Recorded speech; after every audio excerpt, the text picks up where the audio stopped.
السلام عليكم مشاهدي قناة صدام العزي.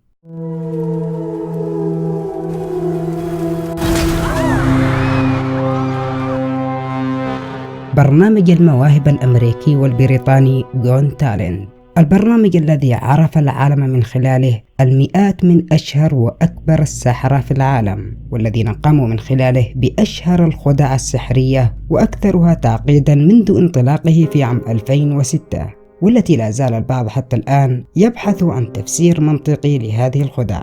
وفي هذا الفيديو جئت لكم بالجزء الثاني لأكشف لكم أسرار أشهر 5 خدع سحرية قام بها أشهر السحرة على مسرح برنامج جون تالنت وأبهروا بها العالم لسنوات طويلة، ومنها خدعة تحول ورقة الجرائد إلى مال في أقل من لحظة، وخدعة تحول قطعة صغيرة من الورق إلى بيضة، وخدعة تغير لون ورقة اللعب في لحظة واحدة، وخدعة سقوط الرمال على الساحر.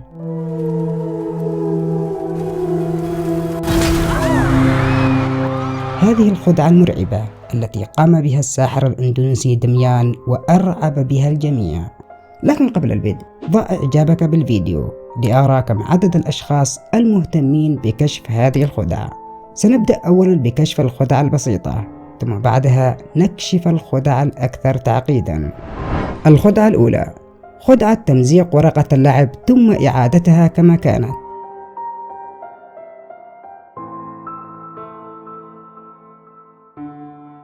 رغم بساطة هذه الخدعة إلا أن الساحر ريتشارد أبهر بها الجماهير، حيث يقوم الساحر بعرض ورقة اللعب للجنة التحكيم ويطلب من الممثلة أن تضع توقيعها عليها، ثم يقوم الساحر بأخذ هذه الورقة وتمزيقها أمام المتواجدين، ثم يقوم بإشعال النار عليها ثم فتحها مرة أخرى فإذا بها تظهر سليمة كما كانت سابقا.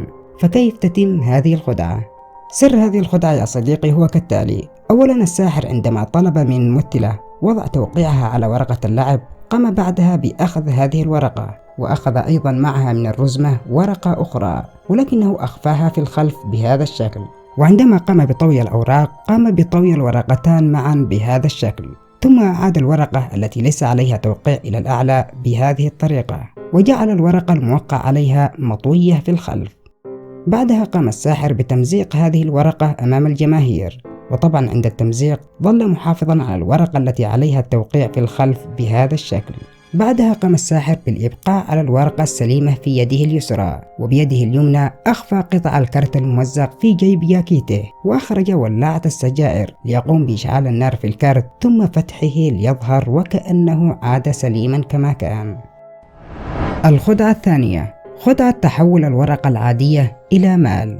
خدعة رائعة قام بها الساحر ريتشارد في برنامج المواهب البريطاني، حيث قام بعرض ورقة عادية أمام الجماهير، وبحركة سريعة تحولت هذه الورقة العادية إلى أوراق مال في مشهد عجيب جدا. فكيف تتم هذه الخدعة؟ في الحقيقة إن هذه الخدعة تم تصميمها بطريقة ذكية نوعا ما، ولكي أشرح لكم الخدعة بشكل أوضح قمت بتصميم نموذج مشابه للنموذج الذي يمتلكه الساحر، حيث يتم إحضار ورقتان من المال ثم إحضار ورقة مقوى كهذه، ثم قصها بحجم أوراق المال الذي تستخدمه في الخدعة، وبعدها ومن خلال مادة لاصقة يتم لصق هذه الورقة المقوى بورقة المال بهذا الشكل، ثم يتم إحضار ورقة كهذه التي يستخدمها الساحر أو أي ورقة من أوراق الجرائد وقصها بهذا الشكل، ثم إلصاق هذه الجريدة بالجهة الأخرى من الورقة المقوى. الآن أصبحت هذه الورقة لديها واجهة بشكل عملة وواجهة أخرى بشكل جريدة. بعدها يتم إحضار العملة الأخرى وقص جزء من الورقة المقوى كحجم نصف ورقة المال بهذا الشكل، ثم يتم إلصاق ورقة المال بالورقة المقوى بمادة لاصقة وبهذا الشكل. الآن نموذج هذه الخدعة أصبح جاهز للاستخدام، وإليكم شرح الخدعة. حيث يقوم الساحر بالإمساك بهذه الورقة بهذا الشكل، ومن الخلف يمسك العملة الأخرى بهذه الطريقة، وعند تنفيذ الخدعة يقوم بإظهار العملة الأولى إلى الأمام، وبنفس اللحظة يقوم بدفع الورقة المستطيلة بيده اليمنى وبشكل سريع يمسك بها بيده الأخرى بهذا الشكل. لتظهر الخدعة للمشاهد وكأن هذه الورقة تحولت إلى عملة حقيقية فعلا. الخدعة الثالثة، خدعة تغير لون ورقة اللعب في لحظة واحدة.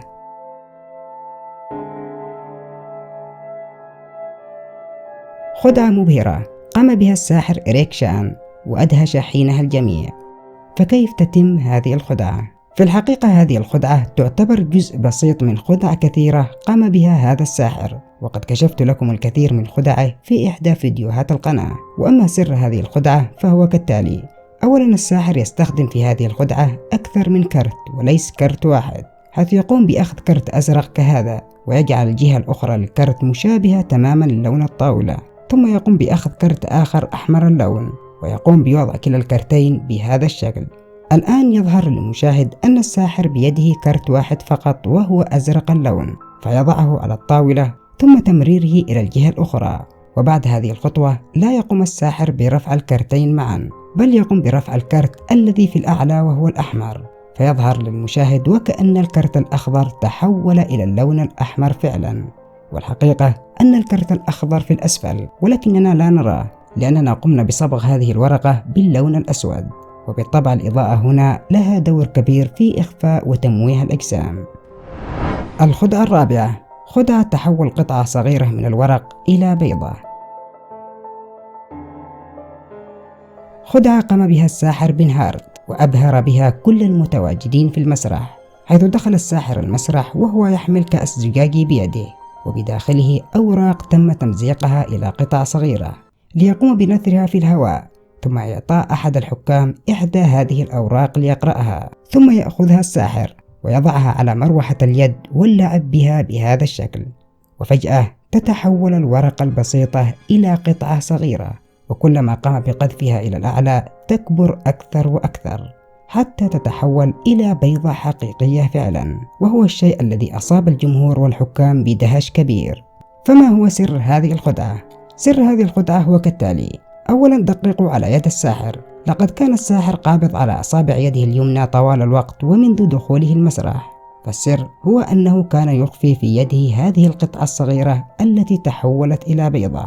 تستطيعوا أن تروا هذه القطعة الصغيرة وهو يخفيها خلف أصابعه في هذا المشهد. فعندما قام الساحر بأخذ الورقة الصغيرة من سايمون لم يقم بوضعها على المروحة اليدوية كما كنا نظن، بل قام بإخفائها خلف أصابعه ووضع على المروحة القطعة البيضاء التي كان يخفيها في يده، ليقوم برمي هذه القطعة إلى الأعلى، وخلال ثواني تتحول إلى كرة شبيهة تماما للبيضة. طبعا هذه الكرة المستخدمة هي عبارة عن كرة خاصة بالألعاب السحرية ويستخدمها الكثير من السحرة. ولكن قد يقول البعض: كيف تحولت هذه الكرة إلى بيضة حقيقية؟ الجواب بسيط يا صديقي. فعندما أعاد الساحر المروحية اليدوية إلى قميصه قام بشكل سريع باستبدالها ببيضة حقيقية كان الساحر قد وضعها في جيبه قبل دخوله المسرح. الخدعة الخامسة، خدعة الغرق تحت الرمل.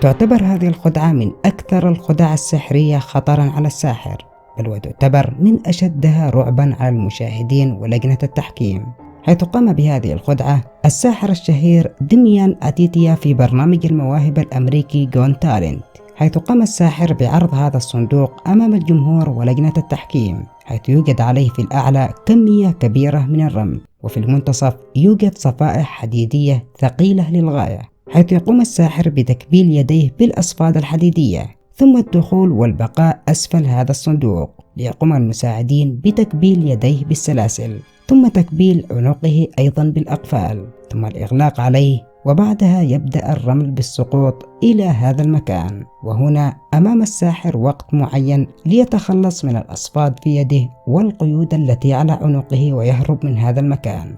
وفعلا تمكن الساحر من فك رباط يديه، ولكنه فشل في فك رباط العنق، ليسقط عليه الرمال في مشهد يرعب كل الجماهير ولجنة التحكيم، بل وحتى مساعديه هرعوا لمساعدته وتكسير الصندوق الزجاجي وإخراجه. ولكن فجأة يظهر أن الساحر الذي يقوم بتكسير الزجاج هو الساحر نفسه، فيصاب الجمهور ولجنة التحكيم بدهش كبير. سر هذه الخدعة يا صديقي هو في هذا الصندوق نفسه، حيث تم تصميمه بطريقة احترافية جدا. فعندما تسقط الدعامة الحديدية التي عليها الرمل، هي في الحقيقة لا تسقط على المكان الذي يتواجد فيه الساحر، بل تسقط بطريقة أفقية وبهذا الشكل، فينصب الرمال إلى الجهة الأمامية، ويظل المكان الذي يوجد فيه الساحر سليم، ليقوم الساحر بعدها بالخروج بسرعة عبر فتحة تم عملها في الخلف بهذا الشكل.